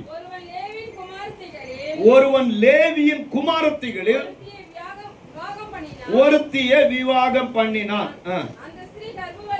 அந்த ஸ்திரீ கர்ப்பவதியாகி ஒரு ஆண் பிள்ளையை பெற்று கண்டு ஒளித்து வைத்தா. கவனிங்க, இந்த வசனத்தை வாசிக்கும் நம்ம எத்தனை தடவை வாசிச்சிருக்கிறோம், எத்தனை பிரசங்கெல்லாம் பண்ணியிருக்கிறோம். இது யாரை பற்றி சொல்லிக் கொண்டிருக்கிறது? யாரை பற்றி? மோசேயினுடைய பிறப்பை பற்றி சொல்லிக் கொண்டிருக்கிறது. 1ஆம் வசனம் சொல்லுகிறது, ஒரு லேவியின் குமாரத்தியை திருமணம் பண்ணினான். ஓகே, நல்லது. ஆனா 2ஆம் வசனம் சொல்லுகிறது, அந்த ஸ்திரீ கர்ப்பவதி ஆகி ஒரு பிள்ளையை பெற்று அது அழகுள்ளது என்று கண்டு 3 மாதம் ஒளித்து வைத்தார். ஆனா இந்த 1ஆம் வசனத்துக்கு 2ஆம் வசனத்துக்கு நடுவுல நடந்த காரியத்தை சொல்லவே இல்லை. என்ன நடந்திருக்கு தெரியுமா? ஆரோன் பிறந்திருக்கிறாரு, மீரியாம் பிறந்திருக்கிறாங்க, இருக்கிறாங்களா இல்லையா? மோசேக்கு 2 பேரும் மூத்தவர்கள். ஆனால் அவர்களை பற்றி வேதம் சொல்லல. எடுத்த உடனே இந்த மோசேயை பற்றி தான் சொல்லப்பட்டிருக்கிறது. ஆனால் இந்த லேவியார் மோசேயை பார்க்கிலும் அவன் வயதிலே மூத்தவன். 2 பேரும் ஒரே வீட்டில தான் பிறந்தாங்க. ஒரே வீட்டில பிறந்தாலும் வளர்ப்பு வித்தியாசமா இருந்துச்சு. என்ன வித்தியாசம்? மோசே அவன் பார்வோனுடைய குமாரத்தினால போஷிக்கப்படுகிறான். பார்வோனுடைய அரண்மனையிலிருந்து அவனுக்கு டிரஸ் வருது, அவனுக்கு சாப்பாடு பார்வோனுடைய அரண்மனையிலிருந்து வருது, அவனுக்கு தேவையான எல்லாமே பார்வோனுடைய அரண்மனையிலிருந்து வருகிறது. ஆனா அதே வீட்டில் இன்னொருத்தர் பிறந்து இருக்கிறான். யாரு? இந்த ஆரோன். ஆரோனுக்கு சாப்பாடு எங்க இருந்து வரணும்? இதுல இருந்து எடுத்து கொடுக்க முடியாது. ஏனென்றால் இந்த மோசே வளர்ந்து வர வர வர அவனை பாதுகாக்கும்படியாக, ஏனென்றால் அவன் பார்வோனுடைய குமாரத்தினுடைய மகன் என்னப்பட்டபடியினால் அவனை பாதுகாப்பதற்காக இரவும் பகலும் காவல்காரர்கள் இருப்பார்கள். குழந்தையில் இருந்த அந்த பாதுகாப்புல வளர்க்கப்பட்டவன் மோசே. ஆனா அதே வீட்டில் வளர்க்கப்பட்ட அந்த ஆரோன், அவன் போடுற ட்ரெஸ்ஸுக்கும் மோசே போடுற ட்ரெஸ்ஸுக்கும் டோட்டலி டிஃபரெண்ட். இவன் சாப்பிடுற சாப்பாட்டுக்கும் அவன் சாப்பிடுற சாப்பாட்டுக்கும் டோட்டலி டிஃபரெண்ட். இவன் வளர்க்கப்படுகிற வளர்ப்பிற்கும் அவன் வளர்க்கப்படுகிற வளர்ப்புக்கும் டோட்டலி டிஃபரெண்ட். சரியா? ரெண்டு பேருடைய ட்ரைனிங் சிறு வயது முதல் கொண்டு அந்த குழந்தையை பாதுகாக்கிற தன்மை, அவங்கள எல்லாம் போஷிக்கு A to Z வித்தியாசமா இருக்கு. ஆனால் இந்த ஆரோன் மூத்தவனா இருந்தாலும் அவன் அந்த இடத்துல மறக்கப்படுகிறான் அல்லது மறைக்கப்படுகிறான் என்று நாம் சொல்லலாம். பிரியமானவர்களே, இந்த கர்த்தர் இந்த கனமான ஊழியத்திற்கு, அதாவது ஆரோனை தான் ஆண்டவர் இந்த ஆசாரிய ஊழியத்தை அவன் மேல வைத்திருக்கிறார். ஆசாரிய ஊழியம் அவன் மேல வைக்கப்பட்டிருந்தாலும் எத்தனையோ சூழ்நிலைகளில நம்ம இன்னும் நிறைய இடத்துல இருக்குது அவன் மறக்கப்பட்டு, அவன் மறைக்கப்பட்டு, அவனை ஒதுக்க வைக்கப்பட்டதான சூழ்நிலையில அவன் எத்தனையோ இடத்துல கடந்து வந்ததை பார்க்க முடியும். அதாவது நீங்களும் நானும் தேவனுடைய பார்வையில உகந்தவர்கள், நாம் கனம் பெற்றவர்கள், நாம் அழைப்பு பெற்றவர்கள். ஆனால் எத்தனை பேரு நம்ம ஊழியத்திற்கு வந்த பொழுது ஆரம்ப நாட்கள்ல எத்தனை பேர் நம்மளை ஒதுக்கி வச்சிருக்கிறாங்க. எத்தனை பேரு என்ன நல்லா இருந்த மனுஷன் இதெல்லாம் விட்டுட்டு இப்ப எங்க போயிருக்கிறாரு? ஊழியத்திற்குன்னு போயிட்டாரு, பைபிளை தூக்கிட்டு போயிட்டாரு. யாரு இனிமே அவருக்கு போஷிக்க போறான்? யாரு அவங்கள நடத்த போறான்? எத்தனை தடவை நம்மளை பத்தி பேசியிருப்பாங்க. நானும் அப்படிதான் ஒரு நல்ல ஆபீஸ்ல நான் வேலை பார்த்துட்டு இருந்தேன். அந்த வேலை பார்த்துக்கிட்டே இருக்கும் போது எனக்கு ப்ரமோஷன் கொடுக்குறாங்க. ப்ரமோஷன் சொன்னா என்ன சொல்ல, பர்மனன்ட் லெட்டர். பர்மனன்ட், அதாவது 2 வருஷம் ப்ரொமோஷன்ல வேலை பார்த்துட்டு இப்ப பர்மனன்ட் லெட்டர் என் கைக்கு வரப்போகுது. நான் அங்கே வேலை பார்க்குற இடத்துல தனி எனக்கு ரூமு, ஏசி ரூமு, எனக்கு முன்னாடி கம்ப்யூட்டர், எனக்கு கீழே வேலை பார்க்கறதுக்கு நான் சொல்ற அந்த அட்டெண்டர்ஸ் எல்லாம் எனக்கு 4-5 பேர் இருக்கிறாங்க. அப்படி ஒரு நல்ல வேலையில இருக்கிறேன். ஆனா திடீர்னு ஆண்டவர் என்னை இந்த ஊழியத்திற்கு அழைத்தார். ஊழியத்திற்கு அழைத்த உடனே நான் இப்பொழுது பவுல் சொன்னது போல மாம்சத்தோடு ரத்தத்தோடு யோசனை பண்ணாமல் உடனே அந்த பர்மனன்ட் லெட்டரை நான் கையில வாங்கிட்டு ரிசைன் லெட்டரை எழுதி இதை கொடுத்துட்டு, கர்த்தர் இதை விட மேன்மையான ஒரு வேலைக்கு என்னை அழைக்கிறார் என்று சொல்லி ரிசைன் பண்ணிட்டு வந்துட்டேன். சரியா? வந்த உடனே அதுக்கப்புறம் எவ்வளோ ஏச்சு, எவ்வளோ பேச்சு, போய் நல்ல இடத்துல உட்காந்து சம்பாதிக்கிறத விட்டுட்டு, நல்ல வேலை பார்க்கறத விட்டுட்டு, இப்போ ஒண்ணுமே இல்லாம வந்துட்டானே, இவன் என்ன பண்ண போறான்? யார் இவனுக்கு இருக்கிறாங்க? உறவுகள் சொன்னாங்க, சொந்த குடும்பத்தார் சொன்னாங்க, பரிகாசம் உண்டானது. ஆனால் அழைத்த தேவன் மறக்காதவராயிருந்தார். அங்கே இருக்கும்போது நல்ல சம்பளம், நல்ல உயர்வு, நல்ல மரியாதை எல்லாம் இருந்துச்சு. வேலை விட்டுட்டு வந்த உடனே இதெல்லாம் போச்சு. ஆனா பரலோகத்தின் தேவன் ஒரு நாள் என்னை மறக்கவே இல்லை. இந்த ஆரோன் ஒரே குடும்பத்தில் வளர்க்கப்படுகிறான். ஆனால் மோசே வளர்க்கப்படுகிற விதம் வேற, மோசேக்கு இருக்கிற ரெஸ்பெக்ட் வேற, இந்த ஆரோனுக்கு இருக்கிற ரெஸ்பெக்ட் வேற. ஒரே வீட்டில் பிறந்திருந்தாலும் வித்தியாசமான வளர்ப்பில் 2 பேர் வளர்க்கப்படுகிறதை இந்த இடத்துல நாம் பார்க்க முடிகிறது. பிரியமானவர்களே, இந்த ஆரோன் இப்படி வளர்ந்து வரும் பொழுது ஒரு முக்கியமான சில காரியங்களை மாத்திரம் நான் சொல்ல விரும்புகிறேன். வாசிக்க என்னாகாமம் 16ஆம் அதிகாரம், என்னாகாமம் 16ஆம் அதிகாரம் 1ஆம் வசனம். லேவிக்கு பிறந்த கோகாத்தின் குமாரனாகிய இத்சேயாரின் மகன் கோராகு என்பவன் ரூபன் வம்சத்தில் உள்ள எலியாபின் குமாரனாகிய தாத்தானையும் அபிராமையும் பேலத்தின் குமாரனாகிய ஓனையும் கூட்டிக் கொண்டு, இங்க பேரெல்லாம் எழுதியிருக்கு. நம்ம இந்த பேரெல்லாம் பார்த்தா என்ன பண்ணிட்டு போயிடுவோம்? சரி இருக்கட்டும் சொல்லி வாசிச்சுட்டு கடகடன்னு வாசிச்சுட்டு போயிடுவோம். ஆனா ஒவ்வொரு பேர்லையும் கர்த்தர் ஆழமான ஒரு சத்தியத்தை வைத்திருக்கிறார். இது எல்லாமே எபிரேய பெயர்கள். நான் எபிரேய ஆசிரியர். மாதத்தில் ஏறக்குறைய ஒரு 100 ஊழியக்காரர்களுக்கு எபிரேயத்தை பற்றி வேதத்தின் பின்னணியத்திலிருந்து கற்றுக் கொடுத்து வருகிறேன். அதனால அந்த எபிரேயத்தின் பின்னணியில இதை பார்க்கும் பொழுது ஆச்சரியமா இருக்கும். அதாவது இங்க சொல்லியிருக்கு இல்லையா, கோகாத்தின் குமாரனாகிய. இந்த கோகாத் என்று சொன்ன போது இதனுடைய அர்த்தம் என்ன தெரியுமா? பனிக்கட்டியை போன்றவன். பனிக்கட்டியை போன்றவன். இந்த சபையில சில பேர் எப்படி இருப்பாங்கன்னா பனிக்கட்டி போல இருப்பாங்க. இதெல்லாம் மோசே ஆரோனுடைய சபையில இருந்த ஜனங்க, விசுவாசிங்க. இன்னும் சொல்ல போனா உடன் ஊழியக்காரர்கள். இவங்கெல்லாம் எப்படி இருந்தாங்க அப்படின்னா பனிக்கட்டி மாதிரி. சில பேர் பனிக்கட்டி என்ன பண்ணும், பார்க்கறதுக்கு வெள்ளையா இருக்கும், பக்கத்துல போனா ஜில்லுன்னு இருக்கும், ஆனா வெயில் வந்துச்சுன்னா உருகி போயிடும். நிறைய பேர் அப்படி இருப்பாங்க. ஐயா ஐயா ஐயான்னு சுத்தி சுத்தி வருவாங்க. ஆனா ஒரு பிரச்சனைன்னு வந்துச்சு, ஒரு போராட்டம்னு வந்துச்சுன்னா அந்த அந்த ஆள் காணாம போயிடுவாங்க, உருகி போயிடுவாங்க, காணாமல் போயிடுவாங்க. இன்னொரு ஆள் யாரு அப்படின்னா, அதாவது தாத்தான். தாத்தான் அப்படின்னு சொன்ன என்ன அர்த்தம்னா நீரூற்று அப்படின்னு அர்த்தம். இந்த நீரூற்று அப்படின்னு அர்த்தம் என்னென்ன நீரூற்றுன்னா, இந்த வனாந்திரத்தை இஸ்ரவேல் ஜனங்க பிரயாணம் போய் கொண்டிருக்கிறாங்க. எகிப்திலிருந்து கானானுக்கு வனாந்திரத்தின் வழியாக பிரயாணம் போறாங்க. போகும்போது ஒவ்வொரு இடத்துல ஸ்டேஷன்ஸ் அல்லது பாளையத்துல தங்குவாங்க. மொத்தம் எத்தனை பாளையம் தங்குறாங்க தெரியுமா? எத்தனை பாளையத்துல தங்கி போனாங்க கானானுக்குள்ள?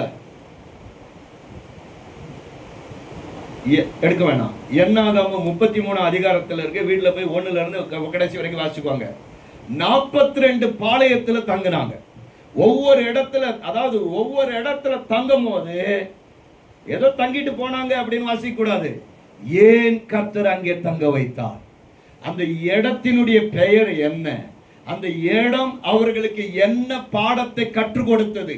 இப்படி ஒவ்வொரு இடத்துல வைத்து வைத்து வைத்து கர்த்தர் அவர்களை உருவாக்கி உருவாக்கி உருவாக்கி பேசிக்கொண்டே அவர்களை உடைக்கிறார், உருவாக்குகிறார், அவர்களை புது மனுஷனாய் மாற்றிக்கொண்டே இருக்கிறார்.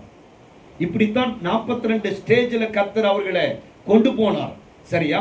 இப்ப அப்படி போன இடத்துல என்ன செய்வாங்கன்னா, இப்ப ஒரு இடத்துல தங்குறாங்க. தங்கின உடனே அப்படி சுத்தி பார்ப்பாங்க. சுத்தி பார்க்கும் போது அது வனாந்திரம் இல்லையா, சுத்தி பார்ப்பாங்க. பார்க்கும்போது எதை தேடுவாங்க ஃபர்ஸ்ட்னா, தண்ணி இருக்கிறதா அப்படின்னு தேடுவாங்க. எங்கனாச்சும் ஒரு நீரூற்று இருந்துச்சுன்னு வச்சுக்கோங்க, யாரு அதை பார்த்தாலும் இந்த தாத்தான் கூட்டம் இருக்கிறாங்களே, யாரு கண்டுபிடிச்சாலும் சரி, எந்த கோத்திரத்தால் கண்டுபிடிச்சாலும் சரி, இந்த தாத்தான் கூட்டம் ஓடி போயிட்டு அது ரவுண்ட வேலி போட்டுருவாங்க. வேலி போட்டுட்டு என்ன சொல்லுவாங்கன்னா, இது எங்களுடையது, இது எங்களுக்கும் எங்க கூட்டத்தாருக்கும் சொந்தம் அப்படின்னு உரிமை பாராட்டு உட்காருவாங்க. இப்படி சில ஆளு சபையில இருப்பாங்க. யாரு? எதுக்கு எடுத்தாலும் நாங்க தான் முக்கியமானவங்க, இது எங்களுக்கு தான் சொந்தம். சில சில ஆட்கள்ல பார்த்துருக்கீங்களா? எல்லா சபையில இருக்கும் அந்த சேர், எத்தனை வருஷம் ஆனாலும் அதே சேர், அதே இடத்துல யார் வந்தாலும் இடம் விட மாட்டாங்க. ஏதோ பட்டா போட்ட மாதிரி அப்படியே உட்காருவாங்க. யார் தெரியுமா அவங்க? தாத்தான் கூட்டம். தாத்தான் கூட்டம் கொஞ்சம் கூட அசைய மாட்டாங்க. புது விசுவாசி வந்தாலும் அப்படி இப்படி பார்ப்பாங்க, ஏறையாதான் பார்ப்பாங்க ஒழிய, சரி புதுசா வந்திருக்கிறாங்களே அவங்களுக்கு இடம் விடலாம், நம்ம நிக்கலாம் அப்படின்ற அந்த எண்ணமே இருக்காது. யார் தெரியுமா அவங்க? தாத்தான் கூட்டம். தங்களுக்கு தங்களுக்கு தங்களுக்குன்னு சொல்லி உரிமை பாராட்டுகிற ஒரு கூட்டம். இன்னொரு கூட்டம் இருக்கு. அது யாரு அப்படின்னா அபிராம். அபிராம் அப்படின்னு இருக்கு இல்லையா? அபிராம் என்றால் என்ன அர்த்தம்னா, என் தகப்பன் மேட்டிமையான ஒன்னு அர்த்தம். சரியா? இந்த கூட்டம் யாருன்னா சபைக்குள்ளதான் இருக்கிறாங்க. இந்த மோசே ஆரோனுடைய சபையில தான் இருந்தாங்க. எதுக்கு எடுத்தாலும் மேட்டிமை பாராட்டுறவங்க. மேட்டிமை என்ன அப்படின்னா, நாங்க தான் பாடுறவங்க, எங்களை விட்டு அந்த சபையில பாடுறதுக்கு ஆளே இல்லை. யார் அதாவது இன்னொரு ஆளுக்கு நீங்க மைக்கு கொடுத்துட்டீங்க அவ்வளவுதான். அதாவது அப்படி மேட்டிமை பிடிச்சிருக்கிற ஆட்கள் எங்க இருந்தாங்க தெரியுமா? அந்த சபையிலேயே இருந்திருப்பாங்கன்னா நம்ம சபையில ஏமாத்துறோம் இல்லையா? பாஸ்டரே கேள்வி கேட்டுட்டு உட்காந்துருப்பாங்க சில பேர். அதாவது இது எப்படி அது எப்படி அப்படின்னு சொல்லிடலாம். யார் அப்படின்னா இந்த மேட்டிமையான அபிராமிய அந்த கூட்டத்தார். கடைசி இன்னொருத்தர் கூட்டம் யாருன்னா ஓன். இந்த ஓன் அப்படின்றது என்னன்னா வெளிச்சம் என்று அர்த்தம். வெளிச்சம்னா என்ன அர்த்தம்னா, இதுல இந்த கூட்டத்தினுடைய அர்த்தம் என்னன்னா, இந்த சபை எழும்பி போறதுக்கு காரணமே நாங்க தான். நான் மட்டும் இல்லைன்னு வச்சுக்கோங்க, அந்த பாஸ்டரால ஒண்ணுமே செய்ய முடியாது. சில பேர் சர்ச்சில் சொல்லிட்டு உட்காந்துருப்பான். பார்த்துருக்கீங்களா அப்படி? நாங்க மட்டும் இல்ல, அந்த பாஸ்டர் எங்க நின்றுப்பார் தெரியுமா? இப்படி எல்லாம் பேசிக்கிட்டு இருப்பாங்க, நடு ரோட்ல இருந்திருப்பாங்க. எத்தனை பேச்சு நம்ம கேட்டிருக்கிறோம் இல்லையா? எல்லா ஊழியக்காரர்களுக்கும் இந்த அனுபவங்கள் இருக்கும். ஏன்னா இந்த கூட்டம் எங்க இருந்துச்சு? இஸ்ரவேல் சபையில இருந்துச்சு. அங்க இருந்தவங்க நம்ம சபையில இருக்க மாட்டாங்களா? இருப்பாங்க. இவங்க எல்லாம் சேர்ந்து யாருக்கு விரோதமா பேசினாங்க அப்படின்னா 11ஆம் வசனம் சொல்லுகிறது, இதற்காக நீயும் உன் கூட்டத்தார் அனைவரும் கர்த்தருக்கு விரோதமாகவே கூட்டம் கூடினீர்கள். ஆரோனுக்கு விரோதமாக, கவனிங்க அந்த வார்த்தையை, ஆரோனுக்கு விரோதமாக நீங்கள் முறுமுறுக்கிறதுக்கு அவன் எம்மாத்திரம். இந்த 4 டீமும் ஒன்றா சேர்ந்துட்டாங்க. அதாவது இந்த 4 டீமும் ஒருத்தருக்கு சேர மாட்டாங்க. நல்ல கவனிங்க, இந்த 4 டீமும் வெவ்வேறு கூட்டத்தாரு. இவனை கண்டா அவனுக்கு பிடிக்காது, அவனை கண்டா இவனுக்கு பிடிக்காது. ஆனா ஆரோனுக்கு விரோதமா பேசணும்னா இவங்க 4 பேரும் ஒன்னாயிருவாங்க.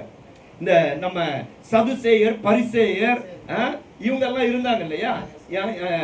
இவங்க வேதப்பாரகர். இவங்க எல்லாம் யாருன்னா, அதாவது சதுசேயரும் பரிசேயரும் ஒருத்த மூஞ்சி கூட பாத்துக்க மாட்டான். இவன் அவனுக்காகாது, அவனை இவனுக்காகாது. நாங்க தான் பெரிய ஆளுங்கன்னு சதுசேயர், நாங்க தான் பெரிய ஆளுங்கன்னு பரிசேயர், இப்படி இருந்தாங்க. ஆனா இயேசுவை கொலை செய்யணும், இயேசுவை பிடிச்சு கொடுக்கணும் போது இவங்க 2 பேரும் ஒன்னாயிட்டாங்க. வேதத்துல பாத்துருக்கீங்களா? அதே கூட்டம் தான் இவங்க. நம்ம சபையில இப்படிதான் இருப்பாங்க. அவனும் இவனும் எலியும் பூனையும் மாதிரி இருப்பான். ஆனா ஊழியத்துக்கு விரோதமாக, பாஸ்டருக்கு விரோதமாக ஏதாச்சும் பிளான் பண்ணணும்னு ஒன்னா சேர்ந்துருவாங்க. அவங்க எல்லாம் அப்படி கூட்டம் இருப்பாங்க. இங்க இந்த 4 பேர் ஒன்னா சேர்ந்து ஆரோனுக்கு விரோதமாக பேச ஆரம்பிச்சாங்க. பாருங்க, இந்த வசனத்துல பார்க்கும் பொழுது, அதாவது 3ஆம் வசனத்துல மோசேக்கு ஆரோனுக்கு விரோதமாக கூட்டம் கூடி, ஆனா மோசேக்குன்னு சொல்லி இருக்கும். ஆனா இங்க 11ஆம் வசனத்துல பர்டிகுலரா ஆரோன் அப்படின்னு சொல்லி இருக்கும். ஏன்னா அவங்க கூடினதே யாருக்கு விரோதமா தெரியுமா? ஆரோனுக்கு விரோதமாக தான் கூட்டம் கூடி அவர்களை நோக்கி, நீங்கள் மிஞ்சி போகிறீர்கள், சபையார் எல்லாரும் பரிசுத்தமானவர்கள், கர்த்தர் அவர்கள் நடுவில் இருக்கிறாரு.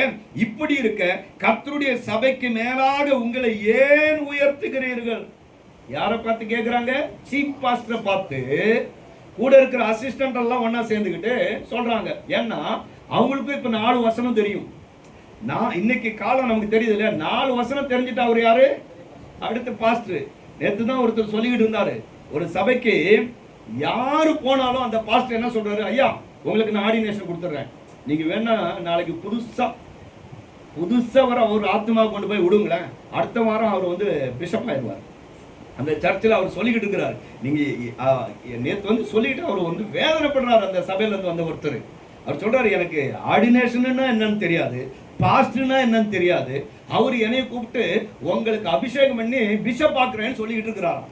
இவர் அங்கிருந்து ஓடி வந்துட்டாரு, ஐயா எனக்கு அது தெரியலையே, அந்த பாஷையே புரியல, ஆனா இப்படி எல்லாம் சொல்றாங்க அப்படின்னு சொல்லிக்கிட்டு இருந்தாரு. அதாவது இன்னைக்கு 4 வசனம் தெரிஞ்சுட்டா அவங்க பாஸ்டர் ஆயிடுறாங்க இல்லையா? அதே போலதான் இந்த 4 கூட்டமும் சேர்ந்துட்டு மோசேக்கு ஆரோனுக்கு விரோதமாக பேச ஆரம்பிக்கிறாங்க. ஆனால் இந்த ஆரோன் யார் என்றால் தேவனால் தெரிந்து கொள்ளப்பட்டவன், தேவனால் அங்கீகரிக்கப்பட்டவன். நம்ம எப்பயும் மோசையை குறித்தே பேசி பேசி பேசி மோசையே பார்த்து கொண்டிருக்கிறோம். ஆனால் மறைந்திருந்து செயல்படுகிறவன் தான் யார் தெரியுமா? இந்த ஆரோன். நடுவே, அதாவது ஆரோனுடைய குமாரர் 2 பேரும் தங்களுடைய சொந்த அக்கினியினால அந்த பலிபீடத்தில் அக்கினி மூட்டுகிறார்கள். அப்பொழுது ஆரோன் அந்த பலிபீடத்தில் இங்கு நின்று கொண்டிருக்கிறான். அதாவது பலிபீடத்தின் சமீபத்தில் ஆரோன் நின்று கொண்டிருக்கிறான். இங்கே மோசே நின்று கொண்டிருக்கிறான். நாதாபும் அபியும் 2 பேரும் அந்த அந்நிய அக்கினியை கொண்டு வந்து பலிபீடத்தில் அக்கினி மூட்டுகிறார்கள். உடனே கர்த்தருடைய அக்கினி இறங்கி வருகிறது. இறங்கி வந்து அந்த ஆரோனுடைய கண்களுக்கு முன்பாகவே 2 பிள்ளைகளை பட்சித்து போடுகிறது. அவர்கள் கருகி அங்கே விழுகிறார்கள். தகப்பன் முன்னாடியே சொந்த மகன் சாகும் பொழுது இந்த ஆரோனை குறித்து வேதம் சொல்லுகிறது, அவன் பேசாம நின்றான். அதாவது லேவியாராமத்தில் அது இருக்கும் இல்லையா? சரி, அது நமக்கு தெரியும் இல்லையா? அவனை குறித்து வசனம் சொல்லுகிறது, அவனும் பேசாமல் நின்று கொண்டிருந்தான் அப்படின்னு சொல்லி இருக்கும். ஆனா அதுக்கு பிற்பாடு என்ன நடந்துச்சு அப்படின்னா, இந்த 16ஆம் அதிகாரத்துல ஜனங்கள் எல்லாரும் ஆரோனுக்கு விரோதமாக அவர்கள் பேச ஆரம்பிச்சாங்க. எல்லாரும் ஒரு கூட்டமா சேர்ந்துட்டாங்க. இந்த 4 கூட்டம் சேர்ந்து 250 பேரை கூட்டி அந்த ஆரோனுடைய வீட்டுக்கு முன்பாக கூட்டி சேர்த்துட்டாங்க. இன்னைக்கு 1 இல்ல 2 கேட்டுலாம் வாங்க அப்படின்னு சொல்லி நிக்கிறாங்க. கர்த்தர் மோசேயின் மூலமாக அவங்களோடு பேசிக்கொண்டிருக்கிறார். அவங்களுக்கு என்ன சம்பவிக்க போகிறது என்பதை பேசிக்கொண்டிருக்கிறார். திடீர்னு பூமி பிளக்கிறது. அந்த 250 பேரும் குடும்ப சகேதமாக அவர்கள் அந்த 250 பேர் அப்படி உள்ள போறாங்க. உள்ள பூமிக்குள்ள போறாங்க. பூமி அவர்களை மூடுது. பக்கத்துல வேடிக்கை பார்த்து கொண்டிருந்த அத்தனை இஸ்ரவேலரும் பயந்து ஓடுறாங்க. அதோடு கர்த்தர் நிக்கல. கர்த்தருடைய கோபம், அவருடைய வைராக்கியம் ஆரோனுக்கு விரோதமாக பேசினதுனால அவருடைய கோபம் பற்றி எரிகிறது. கர்த்தர் இப்பொழுது அக்கினியே மறுபடியும் இந்த ஜனங்களுக்குள்ள அக்கினியாய் பரவி பாய்ந்து கொண்டிருக்கிறார். இந்த அக்கினி ஜனங்களை சுட்டெரித்து கொண்டு அது அப்படி வேகமாக போய் கொண்டிருக்கிறது. அது போகும் பொழுது நான் சொல்ற விஷயத்தை கவனிங்க.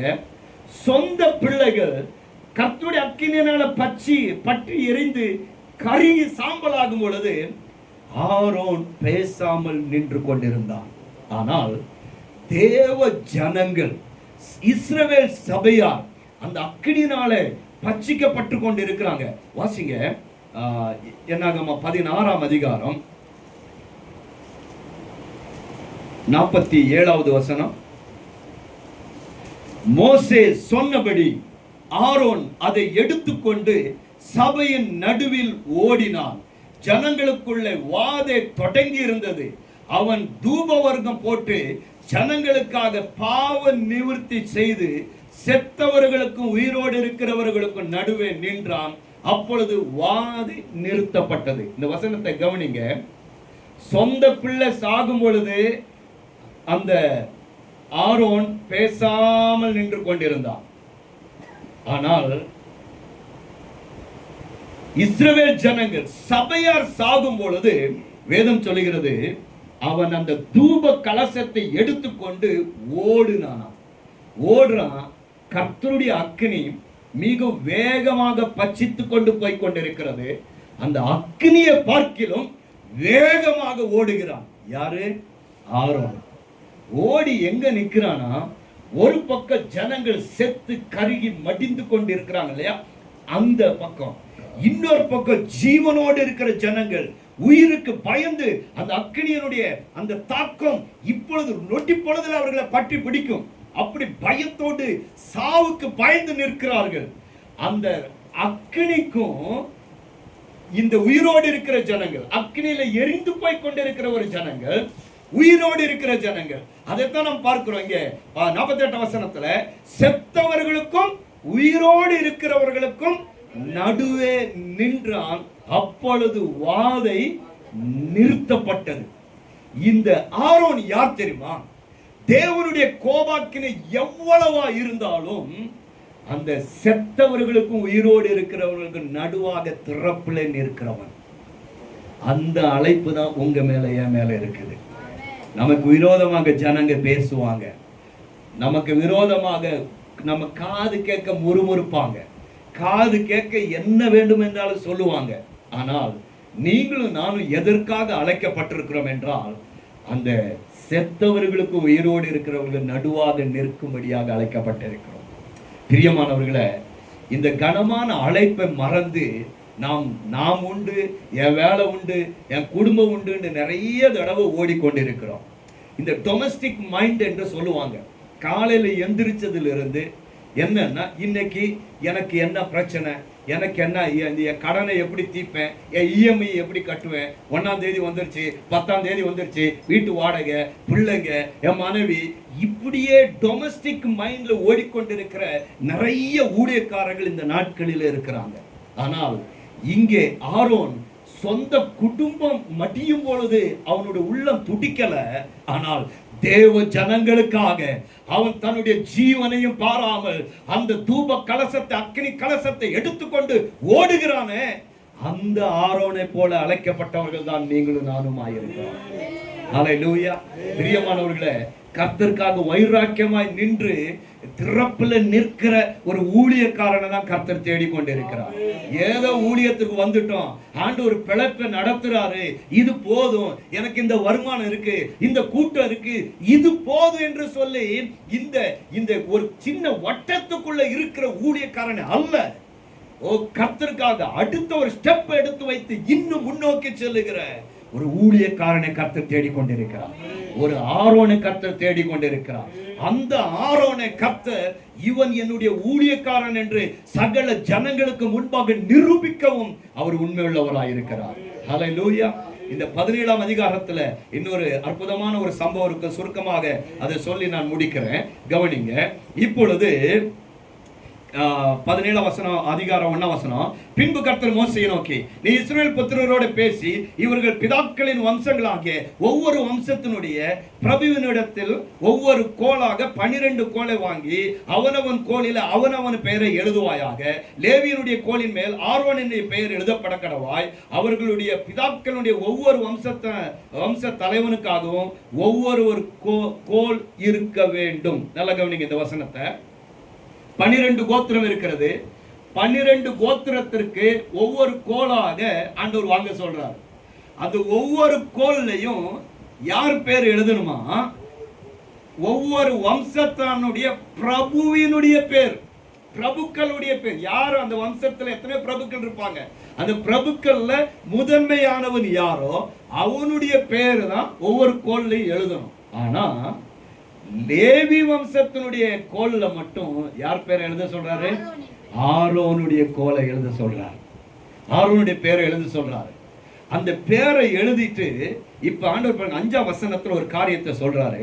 அதாவது 16ஆம் அதிகாரம் 3ஆம் வசனத்துல வாசித்த அந்த கேள்விக்கு ஜனங்க கேட்டாங்க இல்லையா, கர்த்தர் உங்க கூட மட்டும்தான் பேசுவாங்களா, நீ மட்டும்தான் பரிசுத்தவானா, நாங்களாம் பரிசுத்தவான் இல்லையா, உன் கையில இருக்கிற அதே பைபிள் தான் என் கையில இருக்குது, கர்த்தர் உங்களை விட எனக்கு அதிகமா தீர்க்கதரிசனம் கொடுக்கிறாரு, சொப்பனத்துல வெளிப்படுறாரு, எதேதோ சொல்லிக்கிட்டு இருக்கிறாங்க இல்லையா, அவங்களுக்கு பதில் கொடுக்கும்படியாக கர்த்தர் ஒண்ணு சொல்றாரு. இங்க பாருங்க 5ஆம் வசனத்துல, அப்பொழுது நான் தெரிந்து கொள்ளுகிறவனுடைய கோல் துளிர்க்கும். 12 கோலும் வாங்குங்க, ஆனா ஒரு கோல் துளிர்க்கும். அந்த கோல் யாருடையது தெரியுமா? யாருடையது தெரியுமா? ஆரோன்னு ஆண்டவர் சொல்லலங்க. அதுக்கு பதிலா என்ன எழுதுறாரு தெரியுமா? நான் தெரிந்து கொண்டவன், நான் தெரிந்து கொண்டவன். பிரியமானவர்களே, இந்த நல்ல மாத வேளையில இந்த இடத்துல நீங்களும் நானும் யாராக இருக்க வேண்டும்? கர்த்தர் எப்படிப்பட்டவராக விரும்புகிறார் என்றால் 12 கோல்ல ஒண்ணு அல்ல, அவர் தெரிந்து கொண்ட கோலாக, அவர் பிரியப்படுகிற கோலாக, அவர் சொல்லி பெயர் எழுதப்பட்ட ஒரு கோலாக இருக்க வேண்டும் என்று கர்த்தர் உங்களை என்னையும் அவர் விரும்புகிறவராயிருக்கிறார். ஆரோனை குறித்து சொல்லும் போது பாருங்க, 12 கோலும் கொண்டு வர சொல்றாரு. ஆனா ஒரு கோலுக்கு விட்டு என்ன சொல்றாருன்னா, நான் தெரிந்து கொண்டவனுடைய கோல். ஹல்லேலூயா. ஆமென். பிரியமானவர்களே, எல்லாரும் ஊழியம் செய்யறாங்க, எல்லாரும் ஓடுறாங்க. ஆனா எல்லாருடைய ஓட்டம் கிடையாது. ஆண்டவர் சொல்லுகிறார், நான் தெரிந்து கொள்ளுகிறவனுடைய ஓட்டம் ஒன்று உண்டு, அவன் மரித்தவருக்கும் உயிரோடு இருக்கிறவங்க நடுவாக நிற்கும்படியாக ஓடுகிறவன். அல்லேலூயா.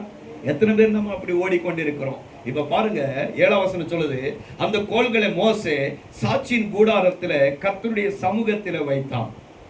மறுநாள் மோசே சாட்சியின் கூடாரத்துக்கு பிரவேசித்த போது இதோ லேவியின் குடும்பத்தாருக்கு இருந்த ஆரோனின் கோல் துளிர்த்திருந்தது. அது துளிர்விட்டு பூப்பூத்து வாதுமை பழங்களை கொடுத்தது. இந்த ஒவ்வொரு வசனத்தை வாசிக்கும் ஆச்சரியமா இருக்கும். ஒவ்வொரு வரை ஒவ்வொரு அந்த லெட்டரும் கூட நம்மோடு கூட பேசும். வசனம் சொல்றது 8ஆம் வசனத்துல, மறுநாள். நேற்றுக்கு கோல வச்சாங்க, இப்ப இது என்னவா? மறுநாள். நம்ம ஒரு செடி, நமக்கு எல்லாரும் தெரியும், ஒரு விதையை போடுறோம் அல்லது ஒரு செடியை நடுறோம், அது துளிர்க்கணும்னாவே எவ்வளவு நாள் ஆகும்? மினிமம் 1 வீக் ஆச்சு வேணும். அதுக்கு என்ன வேணும் தெரியுமா?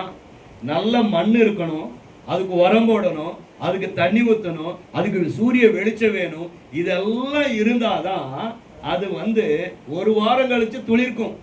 ஆனா இங்கே ஒரு கோல் இருக்கிறது, 12 கோல் இருந்துச்சுங்க. ஆனா ஒரு கோல் அதுல வித்தியாசமான கோல். அந்த கோல் என்ன நடந்துச்சு, அதுக்கு மறுநாள் நான் சொல்றேன், தேவ சமூகத்துல நீங்களும் நானும் ஆண்டவருடைய விருப்பப்படி இருப்போம் என்றால் ஆண்டவர் எப்பொழுது வேண்டும் என்றால் நம்மை துளிர்க்க செய்ய உண்மையுள்ளவராயிருக்கிறார். ஹல்லேலூயா, ஆமென். நிறைய நாட்கள் ஆண்டவரே நான் ஊழியத்துக்கு இவ்வளவு நாள் ஆயிற்று, ஆண்டவர் இத்தனை வருடங்கள் ஆயிற்று, இதுல நான் ஒரு காரியத்தையும் பார்க்கவில்லையே, ஒரு வளர்ச்சியும் பார்க்கவில்லையே என்று சொல்லி நாம் கலங்கி இருக்கலாம். ஆண்டவரே இன்னும் இதே இடத்துல இருக்கிற, இதே நாள் சோத்துக்குள்ள இருக்கிற, ஆண்டவரே இதுல ஒரு எக்ஸ்பான்ஷன் இல்லை, ஒரு விஸ்தாரம் இல்லை என்று சொல்லிக் கொண்டிருக்கிறீர்களா? இந்த வசனம் சொல்லுகிறது, ஆரோனுடைய கோல் கர்த்தருடைய சாட்சி பெட்டிக்கு பக்கத்துல வைத்தது கர்த்தருடைய கண்கள் கண்டது. அல்லேலூயா. நாம் எப்பொழுதெல்லாம் தேவ சமூகத்துல அந்த பலிபீடத்தை பற்றி கொண்டு நாம் அவருடைய பிரசன்னத்தில் விழுந்து கிடக்கிறோமோ அப்பொழுதெல்லாம் கர்த்தர் நம்மை துளிர்க்க செய்கிற தேவனாயிருக்கிறார். ஆமென். அதனாலதான் நம்ம எங்க இருக்கணும்னா சாட்சி பெட்டி பக்கத்துல இருக்குது பழகணும். அல்லேலூயா. ஆனா நிறைய ஊழியக்காரங்களுக்கு இது தெரியல. காலையில எந்திரிச்சு ஒரு பைய எடுத்து தோல்ல மாட்டினாங்கன்னா அப்படியே சுத்திட்டு வருவாங்க. இந்த ஊரு அந்த ஊரு. ஒரு ஊழியக்காரர் ஒரு நாள் ஒரு மீட்டிங்ல பார்க்கும் போது அவரு என்கிட்ட ஒரு டைரி எடுத்து காட்டினார். ஐயா, இந்த டைரி என்ன தெரியுமா ஐயா அப்படின்னாரு. தெரியல ஐயா, சொல்லுங்க.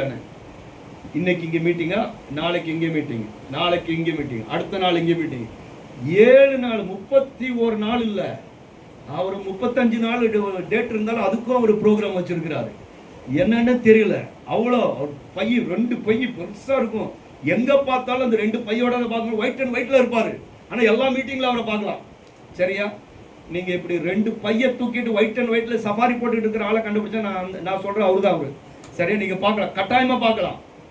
இப்படிப்பட்ட கூட்டத்துல கர்த்தர் யாரை விரும்புறாருன்னு இப்படிப்பட்ட நபரா இல்ல, சாட்சி பெட்டிக்கு அருகாமையில் இருக்கிற ஒரு நபரை தேடுறார். அல்லேலூயா. அங்கே இருக்க பழகுகிற ஊழியக்காரன் தேவனுக்கு தேவை.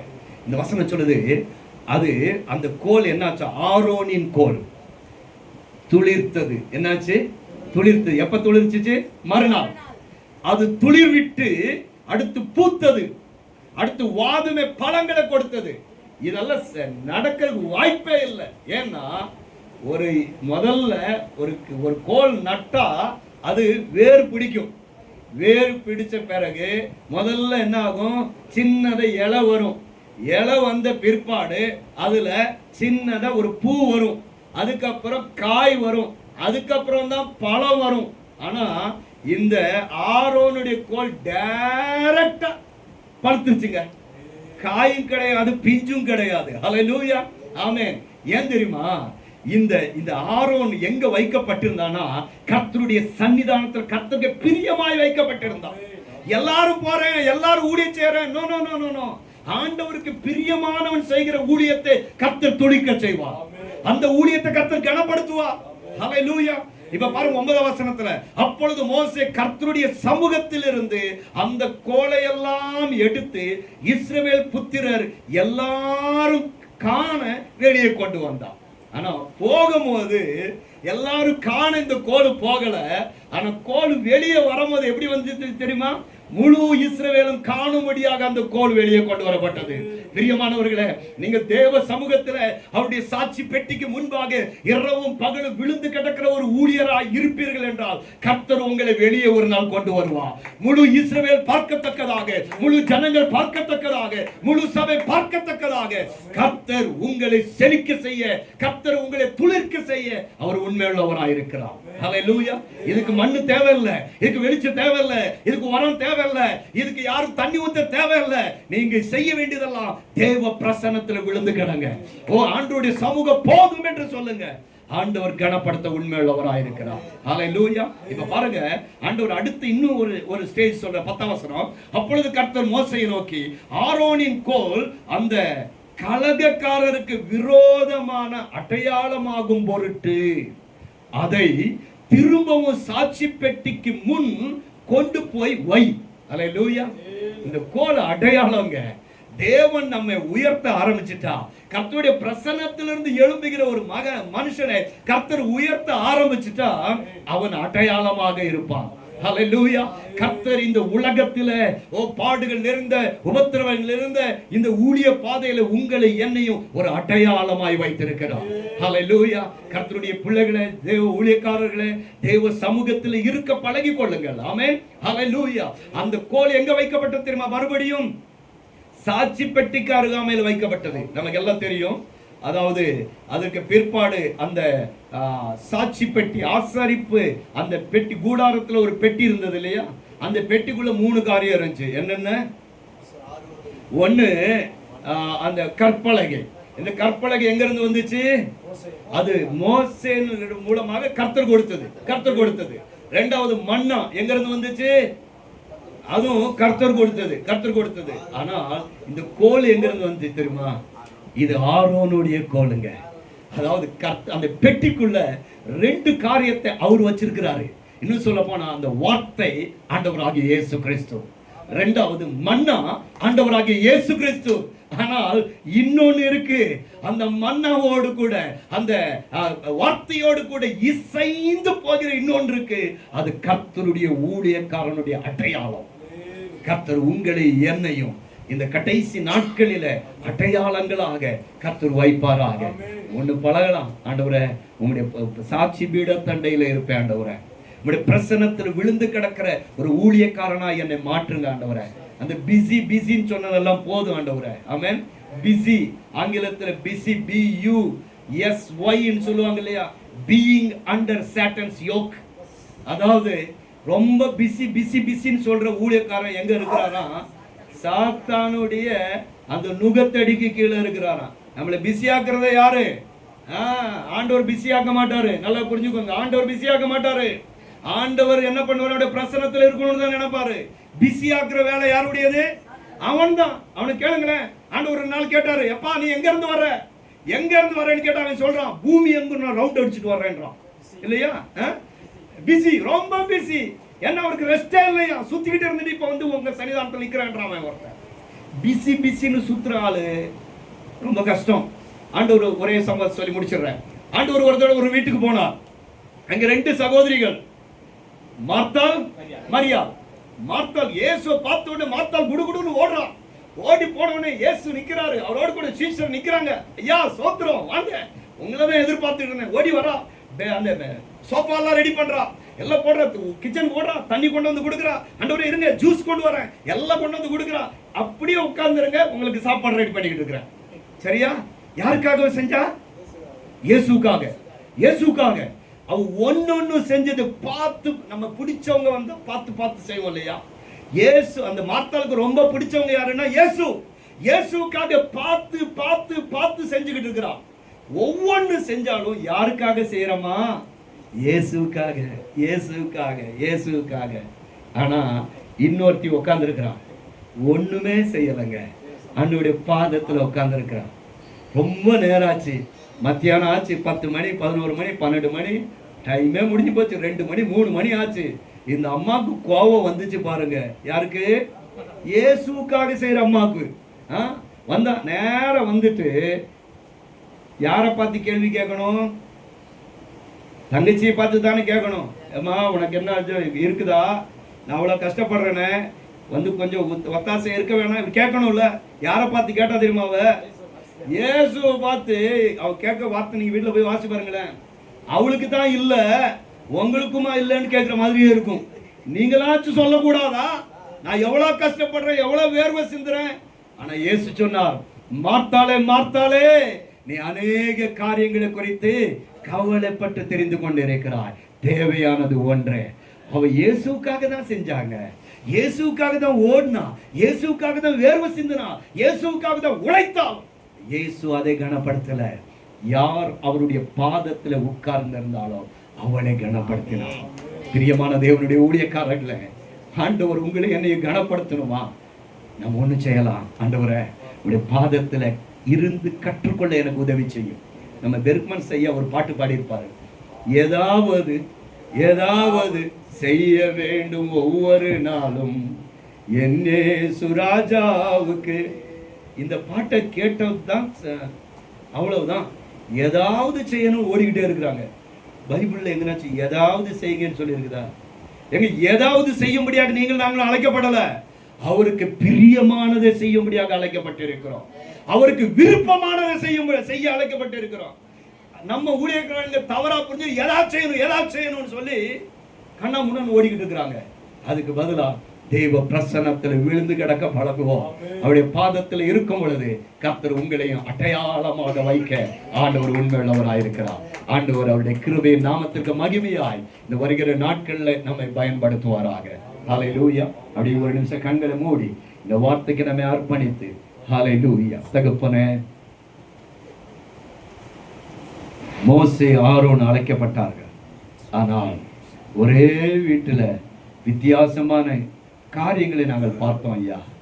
எங்க வாழ்க்கையிலும் அப்படி எத்தனையோ ஊழியக்காரர்கள் அழைக்கப்பட்டிருந்தாலும் நாங்களும் அப்படி வித்தியாசமான காரியங்களை எங்க ஜீவியத்துல பார்த்து கொண்டு இருக்கிறோம். ஆனா எங்களுக்கு ஒண்ணு தெரியும் ஆண்டவரே, இந்த பிரசன்னத்துல விழுந்து கிடக்கிறவனை, மரித்தவருக்கு உயிரோடு நடுவாக நிற்கிறவர்களை ஒரு நாள் நீர் அடையாளமாக வைப்பீர். எந்த ஜனங்கள் வெட்கப்படுத்தினார்களோ, எந்த ஜனங்கள் தூசித்தார்களோ, எந்த பகுதியில அவமானப்பட்டு தலை தொங்கி போனதோ அதே ஜனங்களுக்கு முன்பாக அந்த கோலை உயர்த்தினீர் ஐயா. அந்த கோலை அடையாளமாக வைத்தீர். இன்றைக்கும் அந்த சாட்சி பெட்டிக்குள்ளே ஆரோனுடைய கோலை நீர் வைத்திருக்கிறீர் என்ற வேதத்திலே நாங்கள் பார்க்கிறோமே. ஹல்லேலூயா. உம்மோடு கூட இருக்கும்படியாக ஆண்டவரே நீர் எங்களை தெரிந்து கொண்ட தேவன் அல்லவா. ஆண்டவரே, நாங்கள் பிசின்னு சொல்லி கர்த்தருக்காக ஓடுறேன்னு சொல்லி பல காரியங்களை பிஸியா இருக்கிறோம். நான் இன்றைக்கு நீங்கள் எங்களோடு பேசிக் கொண்டிருக்கிறேன். பாத பீடத்துல காத்திருக்கிற அந்த அனுபவத்துக்குள்ள எங்களை நடத்துங்க ஆண்டவரே. இந்த எந்தெந்த பகுதியில எங்களை அழைத்திருக்கிறீரோ அந்த பகுதியில நாங்கள் அடையாளங்களாக விளங்கட்டும் ஐயா. ஆண்டவரே, இங்கே கூடி இருக்கிறதான ஊழியக்காரருடைய கோல் துளிர்த்ததை அந்நிய கண்கள் பார்க்கட்டும் ஐயா. சுற்றியுள்ள ஜனங்கள் பார்க்கட்டும் என்று சொல்லி ஜெபிக்கிறேன். Thank you Lord. அப்படியே செய்கிறபடியால் உமக்கு நன்றி. தயவுள்ள கரத்தில் அர்ப்பணிக்கிறோம் நல்ல பிதாவே. ஆமென், ஆமென்.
எத்தனை பேருக்கு பிரோஜனமாயிருக்கு.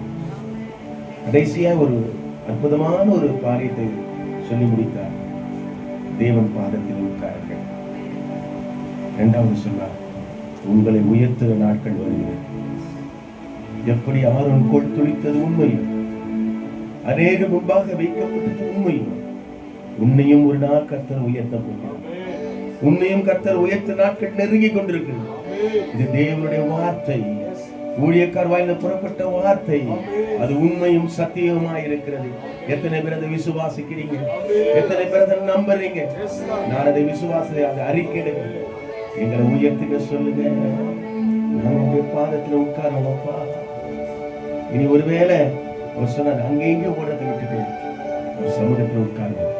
நிச்சயமாய் ஒரு நாள் உங்களை வெளியே கொண்டு வர நாட்கள் வெகு சீக்கிரமா இருக்கிறது. நான் அதை விசுவாசிக்கிறேன். கரங்களை கட்டி கர்த்தரை மையப்படுத்துவோமா? ஆண்டவரே, வந்து தாசனை கொண்டு பயன்படுத்தினாய் நன்றி. அந்த ஒவ்வொரு ஊழியக்காரோட பேசிட்டு ஒரு சில காரியங்கள் எங்களுக்கு சரியாய் புரிந்து கொண்டு பரிசுத்த ஆவியானவர் நடத்தி பெரிய காரியம் செய்யும்.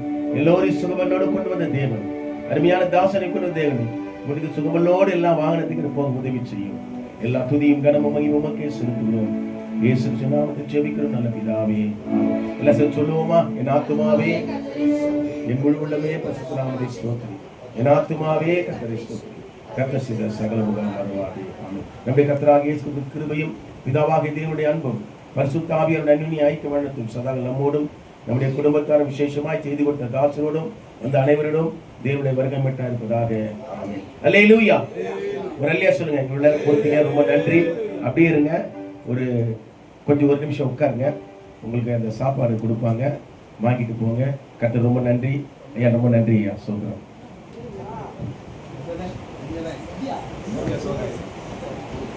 இங்கே